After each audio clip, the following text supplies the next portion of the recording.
નમસ્કાર. આગળ આપણે આણ્વિક નિદાન વિશે જોયું. ત્યાર પછીનો મુદ્દો છે પારજનીનિક પ્રાણીઓ, ટ્રાન્સજેનિક એનિમલ.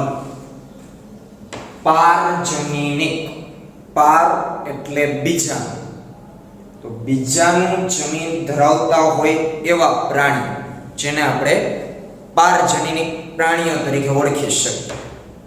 અહીં જોજો ખાસ પ્રાણીઓ વિશેની ચર્ચા છે, વનસ્પતિઓ વિશે નહીં. તો હવે આ જે પારજનીનિક પ્રાણીઓ છે, તો આ પ્રાણીઓ એવા હશે કે જેમના ડીએનએ ને તબદીલ કરવામાં આવેલા હોય, એટલે કે બદલાવવામાં આવેલા હોય, અને તેની જગ્યાએ વિદેશી જનીન, વિદેશી મતલબ બાહ્ય અથવા તો બીજા પ્રાણીઓનું જનીન દાખલ કરાવવામાં આવેલું હોય. તો આપણે પારજનીનિક પ્રાણીઓની સામાન્ય વ્યાખ્યા આપીએ તો એવું આપી શકીએ કે એવા પ્રાણીઓ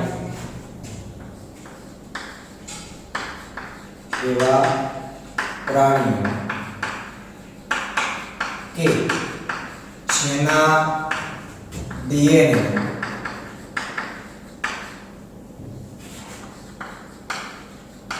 તબદીલ એટલે કે તબદીલ કરવામાં આવેલા હોય અને તેનામાં વિદેશી મતલબ બાહ્ય, બહાર ડીએનએ અભિવ્યક્ત થયેલું હોય તો તેને પારજનીનિક પ્રાણીઓ કહે છે.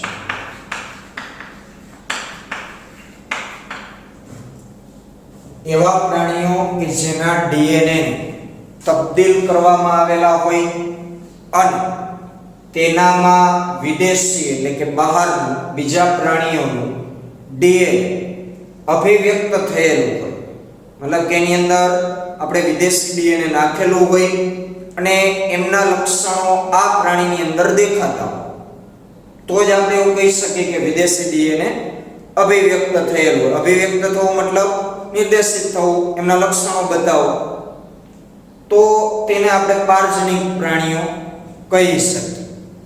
તો આવા જે પ્રાણીઓ છે એની અંદર પારજનીનિક ઉંદરો, સસલા, ભૂંડ, ઘેટા, ગાય, માછલીઓ, આવા ઘણા બધા પ્રાણીઓ છે એ પ્રયોગાર્થે અને એમાંથી કોઈ સારી પ્રોડક્ટ મળે એના માટે છે એ બનાવવામાં આવેલા છે. એવા ઘણા બધા પ્રાણીઓ પર એક્સપેરિમેન્ટ કરી અને આવા બધા અલગ અલગ પ્રાણીઓ છે પારજનીનિક તૈયાર કરવામાં આવેલા છે બાયોટેકનોલોજીની મદદથી. જોકે બધા એટલે કે જેટલા પ્રવર્તમાન પારજનીનિક પ્રાણીઓ છે એમાંથી 95% તો માત્ર ઉંદરો છે, 95%થી વધારે ઉંદરો છે. એટલે એ એમસીક્યુ માટે યાદ રાખજો. વર્તમાન સમયમાં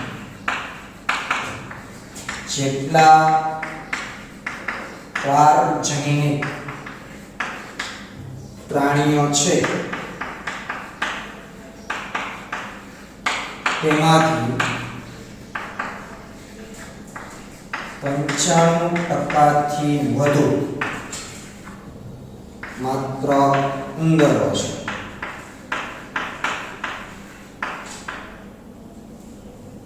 તો હવે આવા પારજનીનિક પ્રાણીઓ બનાવવા પાછળનો હેતુ શું છે?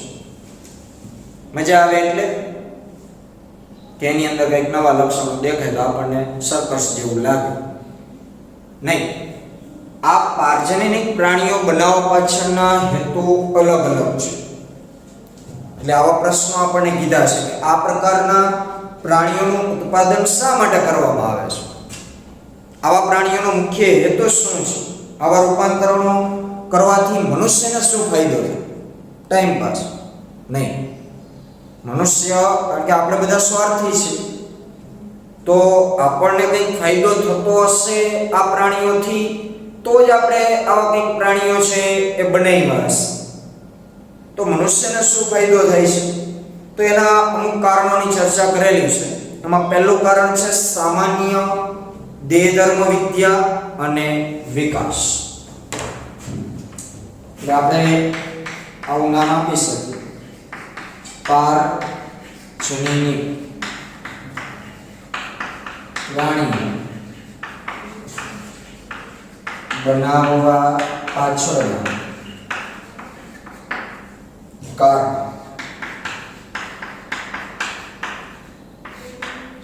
તેમાં પહેલું કારણ શું કીધું? સામાન્ય દેહધર્મ વિદ્યા અને વિકાસ. ચાલો એના વિશે આપણે ચર્ચા કરીએ.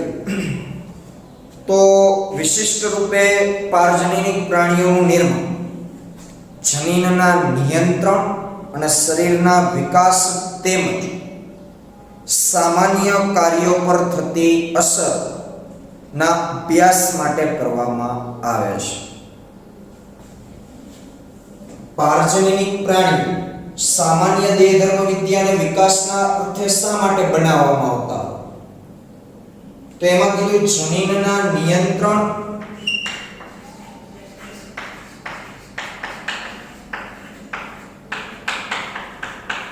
અને શરીરના વિકાસ તેમજ શરીરમાં થતા જે કંઈ કાર્યો છે તેના સામાન્ય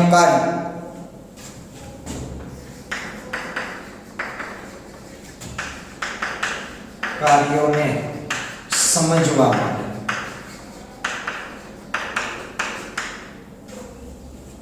તો હવે કઈ રીતે છે?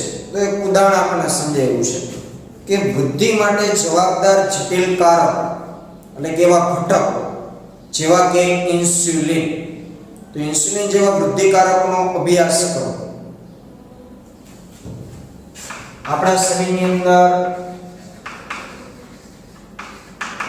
વૃદ્ધિકારક તરીકે એટલે કે ઘટક તરીકે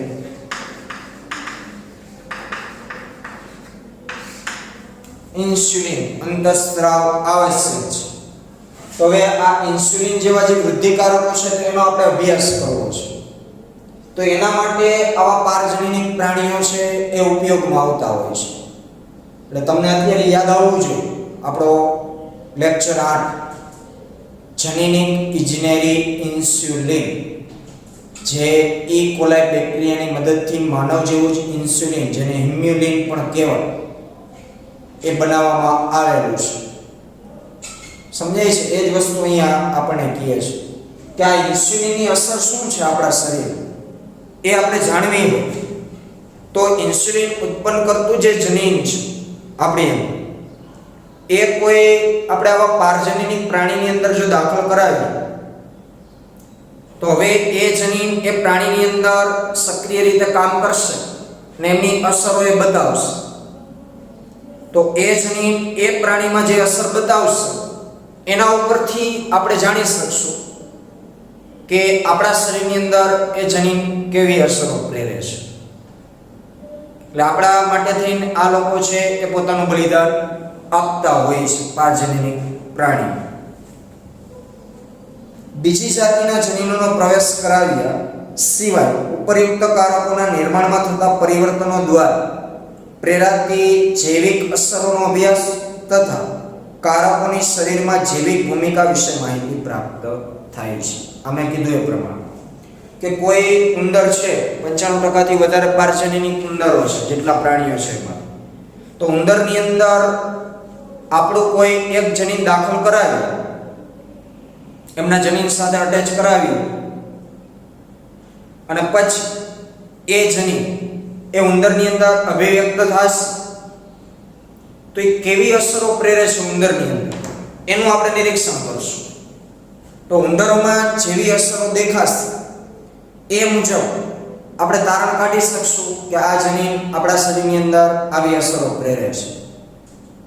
પછી અસરો સારી હોઈ શકે, ખરાબ પણ હોઈ શકે, પણ કોઈ જનીનનું નિયંત્રણ, એ જનીન કેવી રીતના કામ કરે છે, એના કાર્યો શું છે, શરીર ઉપર એ જનીનની અસર શું છે, દેહધાર્મિક ક્રિયાઓમાં એ જનીન શું ફાયદો કરે છે કે શું નુકસાન કરે છે, આ બધું જો આપણે જાણવું હોય તો આ પ્રાણીઓની મદદથી જાણી શકશું. એ પ્રાણીની અંદર આપણું જે લક્ષ્ય જનીન હશે કે જેના નિયંત્રણ વિશે આપણે સમજવું છે, શરીર ઉપર એની દેહધાર્મિક ક્રિયાઓ ઉપર એની કેવી અસરો છે એ જાણવી છે, તો એ જનીન જો આપણે આ પ્રાણીની અંદર તબદીલ કરી દઈએ તો પછી એ પ્રાણીમાં જે મુજબની અસરો પ્રેરશે એના ઉપરથી નક્કી થઈ શકશે.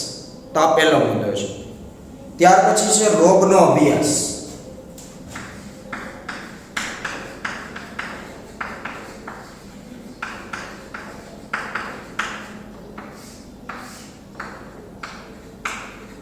કોઈ રોગો વિશે આપણે માહિતી મેળવવી હોય, આ રોગો એટલે એવા રોગો કે જે જનીનને કારણે થતા, ખાસ કરીને આપણા શરીરની અંદર કોઈ જનીનિક વિકૃતિ હોય કે જે વારસાગત હશે, તો એવા રોગોના અભ્યાસ માટે પણ પારજનીનિક ઉંદરો છે અથવા તો પારજનીનિક પ્રાણીઓ છે એ મહત્વનો ફાળો આપતા હોય છે.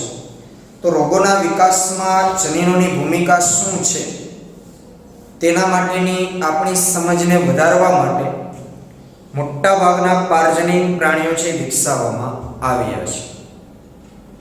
કોઈ પણ જનીનિક વિકૃતિને કારણે થતા જે રોગ છે, જનીનોની વિકૃતિને કારણે થતા રોગો સમજવા માટે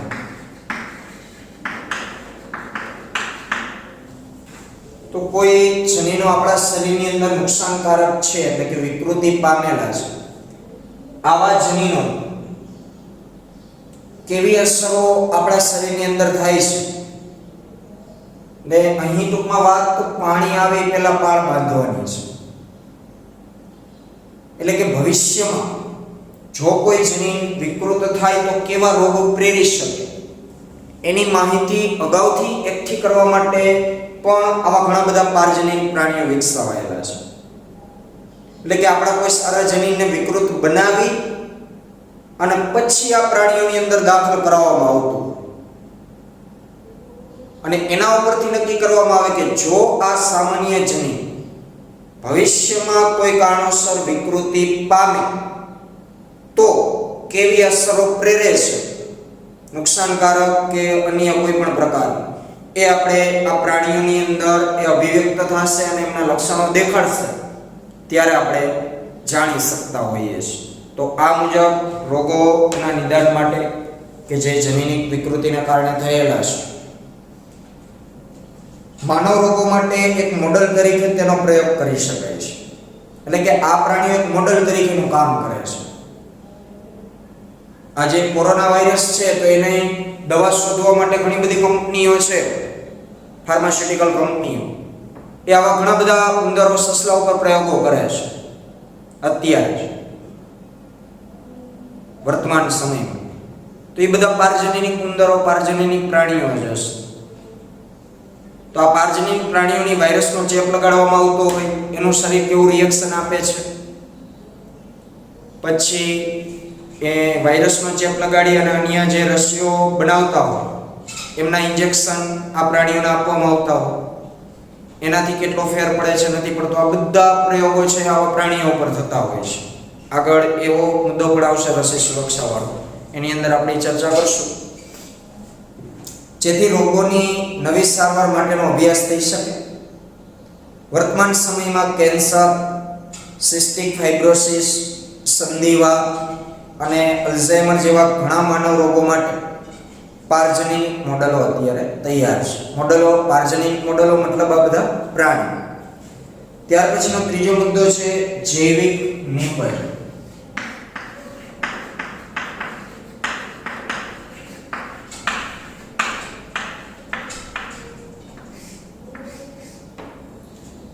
જૈવિક નિપજો એટલે કે કુદરતી રીતે કોઈ સજીવોમાંથી પ્રાપ્ત થતી જે નિપજો હશે કે જેનો કોઈ સારા ક્ષેત્રમાં ઉપયોગ કરી શકાતો હોય તો એ બધી જૈવિક નિપજો ગણાશે.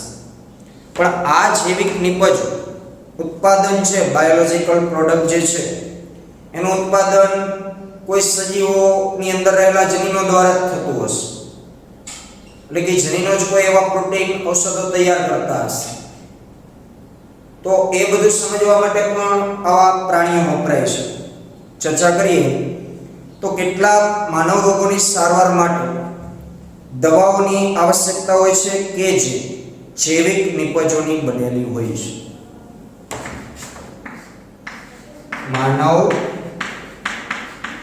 રોગોની સારવાર માટે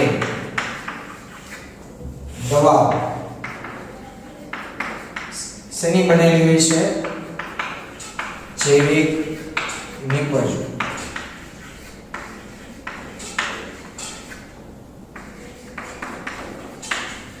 તો ઘણા બધા એવા રોગોની સારવાર માટે જે અલગ અલગ દવાઓ વપરાતી હોય છે તો એ દવાઓની અંદર કોઈક ને કોઈક બાયોલોજિક પ્રોડક્ટ છે એ ઉમેરેલી હોય છે. બાયોલોજિકલ પ્રોડક્ટ મતલબ જૈવિક નિપજો. પણ આ જૈવિક નિપજોનું ઉત્પાદન એ કોઈ જનીનો દ્વારા થતું હશે. એ પછી કોઈ વનસ્પતિની અંદર હોઈ શકે, કોઈ પ્રાણીઓની અંદર હોઈ શકે. તો હવે કોઈ પ્રાણીઓ કે વનસ્પતિઓની અંદર એવા જનીનો છે કે જે કોઈ એક ઔષધીય પદાર્થો ઉત્પન્ન કરે છે અને એ માનવ રોગોની દવા બનાવવા માટે આવશ્યક છે અથવા તો માનવના સ્વાસ્થ્ય માટે આવશ્યક છે. તો આવા જનીનોને આ પ્રાણીઓની અંદર દાખલ કરાવી અને અભિવ્યક્ત કરાવવામાં આવતા હોય પછી એ પ્રાણીની અંદર એ જનીન છે એટલે એ એમની પ્રોડક્ટ ઉત્પન્ન કરશે અને એ પ્રોડક્ટ શુદ્ધિકરણ કરી અને પછી માનવ રોગોની સારવાર માટે વપરાતી હોય છે. આવી નિપજોને બનાવવી ખૂબ જ ખર્ચાળ છે. કારણ કે એ સામાન્ય રીતે આપણે વિચારી શકીએ કે જનીનિક લેવલે આ બધી પ્રોસેસો થાય છે અને ઘણી બધી એમાં છે એ ખર્ચ થતો હોય. પારજનીનિક પ્રાણીઓ જે ઉપયોગી જૈવિક નિપજોનું નિર્માણ કરે છે તેમાં ડીએનએના ભાગ અથવા તો જનીનને પ્રવેશ કરાવાય છે જે વિશિષ્ટ નિપજોના નિર્માણમાં ભાગ લે છે. એટલે કે આ જે પારજનીનિક પ્રાણીઓ હશે તો એ પારજનીનિક પ્રાણીઓની અંદર એમનું જે ડીએનએ હશે એની સાથે જૈવિક નિપજ ઉત્પન્ન કરતું જે બાહ્ય જનીન છે, વિદેશી જનીન, એને જોડવામાં આવે અને પછી એ અભિવ્યક્ત થશે એટલે એ જનીન પારજનીનિક પ્રાણીઓની અંદર જૈવિક નિપજોનું ઉત્પાદન કરશે. એક ઉદાહરણ દ્વારા સમજાયું છે કે મનુષ્યના શરીરમાં રહેલું જે પ્રોટીન છે જેનું નામ છે આલ્ફા 1 એન્ટીટ્રિપ્સિન, માનવ પ્રોટીન છે.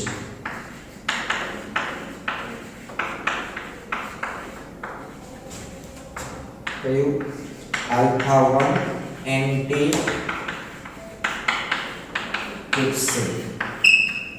તો આ જે આલ્ફા 1 એન્ટીટ્રિપ્સિન નામનું જે માનવ પ્રોટીન છે એ એમ્ફિસેમા જે રોગ છે એમ્ફિસેમાની સારવાર માટે વપરાય છે. એમ્ફિસેમા છે શ્વસન તંત્રને લગતો રોગ છે. તો એ એમ્ફિસેમાની સારવાર માટે આ પ્રોટીન દવાના રૂપમાં કામ કરે છે. પણ એ માનવ પ્રોટીન છે એટલે કે માનવના શરીરની અંદર સર્જાય છે આલ્ફા 1 એન્ટીટ્રિપ્સિન. તો એનો મતલબ એવો કે આલ્ફા 1 એન્ટીટ્રિપ્સિન માટેનું જનીન આપણા શરીરની અંદર હશે. તો આ જનીન શરીરમાંથી માનવ શરીરમાંથી કાઢી પારજનીનિક પ્રાણીઓની અંદર દાખલ કરવામાં આવશે, એનું સંવર્ધન કરવામાં આવશે અને એ પ્રાણીની અંદર આ પ્રોટીનનું નિર્માણ કરવામાં આવશે. એટલે કે થાય છે કે નહીં જોવામાં આવશે. અને થશે તો પછી એનો, કારણ કે મનુષ્યના શરીરમાંથી કાઢી તો ફાર્માસ્યુટિકલ કંપનીઓ દવાનું બનાવતી હોય તો એ આવા બધા પ્રાણીઓની અંદર એ જનીનોને દાખલ કરશે અને એમાંથી એ પ્રોટીનો લઈ અને દવાના રૂપમાં છે એ વેચાણ કરતા હોય છે. એવી જ રીતે ફિનાઇલકીટોન્યુરિયા જે રોગ છે, જેને ટૂંકમાં PKU અને સિસ્ટિક ફાઇબ્રોસિસ ની સારવાર માટે પણ પ્રયાસ કરવામાં આવેલ છે. આ ફિનાઇલકીટોન્યુરિયા છે એક ચયાપચય ખામી છે, એ પણ એક જનીનિક ખામીને કારણે થતો રોગ છે. 1977 પ્રથમ પારજનીનિક ગાય, અહીંયા લખું છું 1977 પ્રથમ પારજનીનિક ગાય, જેનું નામ છે રોઝી રાખવામાં આવેલું છે, ROSIE. આ રોઝી નામની જે ગાય છે કે જે 1977 માં તૈયાર કરવામાં આવેલી હતી, એટલે કે મનુષ્ય બનાવી નથી, પણ કોઈ એક ગાય હશે જેની અંદર પારજનીનિક જનીનો નાખ્યા હશે. તો હવે કેવા જનીન એની અંદર નાખેલા છે? તો આ રોઝી દ્વારા માનવ પ્રોટીન સભર દૂધ, માનવનું પ્રોટીન જેનું નામ છે આલ્ફા લેક્ટાબ્લ્યુમિન. તો આલ્ફા લેક્ટાબ્લ્યુમિન જે છે એ માનવ પ્રોટીન છે.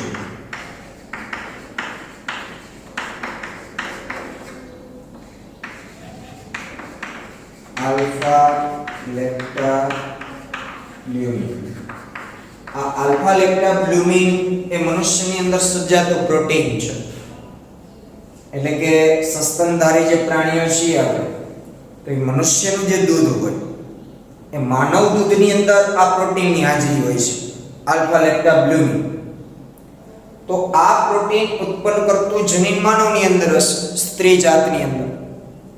તો એમાંથી જનીન બહાર કાઢી અને ગાયની અંદર તબદીલ કરવામાં આવ્યું. તો પછી જોવા મળ્યું કે ગાયના દૂધની અંદર પણ આ પ્રોટીનની હાજરી હતી, આલ્ફા લેક્ટાબ્લ્યુમિન. અને એની માત્રા કેટલી હતી?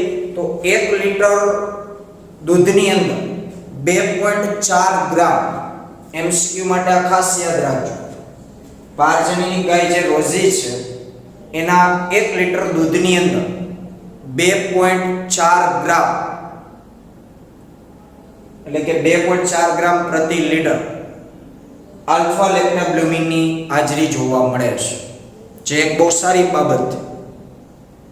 તો આ જે ગાયનું દૂધ હશે કે જેમાં આલ્ફા લેક્ટાબ્લ્યુમિન છે, આ દૂધ બાળક માટે, માનવ બેબી માટે ખૂબ જ ફાયદાકારક છે, માનવ દૂધ કરતા પણ. તો આજે પારજનીન ગાય રોઝી દ્વારા માનવ પ્રોટીન સભર દૂધ ઉત્પન્ન કરવામાં આવ્યું. આ દૂધ મનુષ્યનું આલ્ફા લેક્ટાબ્લ્યુમિન ધરાવે છે અને તે માનવ શિશુ માટે ગાયના કુદરતી દૂધ કરતા વધુ પોષણયુક્ત સમતોલ ઉત્પાદન ગણે છે. કોઈ પણ સામાન્ય ગાયનું દૂધ જે છે એના કરતા આ પારજનીન ગાયનું દૂધ કે જેની અંદર માનવ પ્રોટીન આલ્ફા લેક્ટાબ્લ્યુમિનની હાજરી છે એ ખૂબ જ ફાયદાકારક નીવડે છે માનવ શિશુ માટે.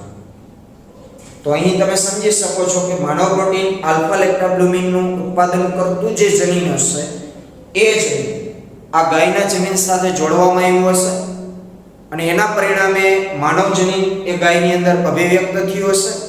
એટલે જ એમના દૂધની અંદર આ પ્રોટીનની હાજરી જોવા મળે છે 1 લીટરમાં 2.4 ગ્રામ.